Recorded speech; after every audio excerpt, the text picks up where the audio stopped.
In this room filled with old equipment at the back of a small house in Meriton, Niagara's history on film is coming alive. Stephen Hartwell has transformed a hobby business into the Niagara Historical Films Project, turning old 8 and 16 millimeter films into a fascinating online archive. Well, it actually started because I became interested in a bunch of finding again, after many decades, films that have been, home movie films that have been taken of my family by our neighbor back in the 1950s.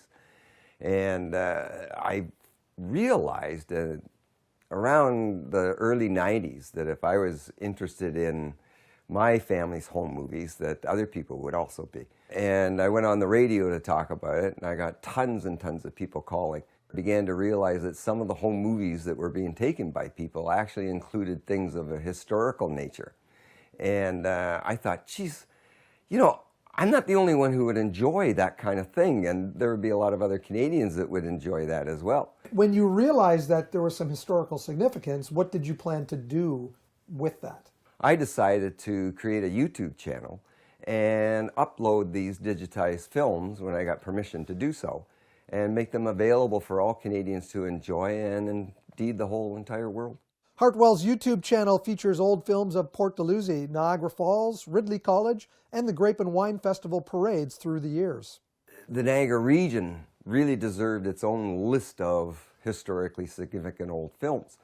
And I began to get in touch with some of the people around here that could help me find them. So one of the people I got in touch with was Kathleen Powell, the curator of St. Catharines Museum. And after many conversations with her, she got the idea that I ought to talk to David Sharon, who's head of the archives at Brock University. So I contacted him, and he said, well, as a matter of fact, we don't have many, but we do have some. And it turned out that the Niagara Grape and Wine Festival films had been left there for safekeeping, and he said, yeah, let's get these digitized and get them up for the whole world to enjoy. So that's how that happened. And those films go back to what years? The earliest one was 1952, and I believe the latest one that was saved was 1977.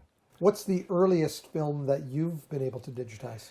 Earliest one I have ever had the privilege of doing was 1929, and it actually gave me, it was my start of why I began a Niagara historical films project.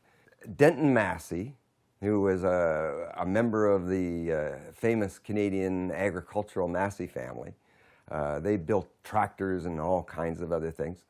When he was a young man and graduated from university, he got his father's 16 millimeter equipment, and he went out across Canada filming all kinds of things, like one of the first Calgary Stampedes and that sort of thing. One day he and some friends took a steamboat from Toronto to Port Dalhousie in 1929. That was a very, very popular thing to do back in those days. And so he recorded this trip, day trip, on a 16 millimeter film, and a descendant of his heard me on the radio back in 2002 and contacted me and said, I still have all of my grandfather's or great-grandfather's films that he did way back in the 20s and 30s. Can you digitize them for me? How do you make money on this? What do you charge someone to digitize the film? Well, with the project, this is all public service, so I do that for free. To find out more about the Niagara Historical Films Project or to contact Steve about your old films, visit homemovies.ca. Reporting for The Source in St. Catharines, I'm Mike Balsom.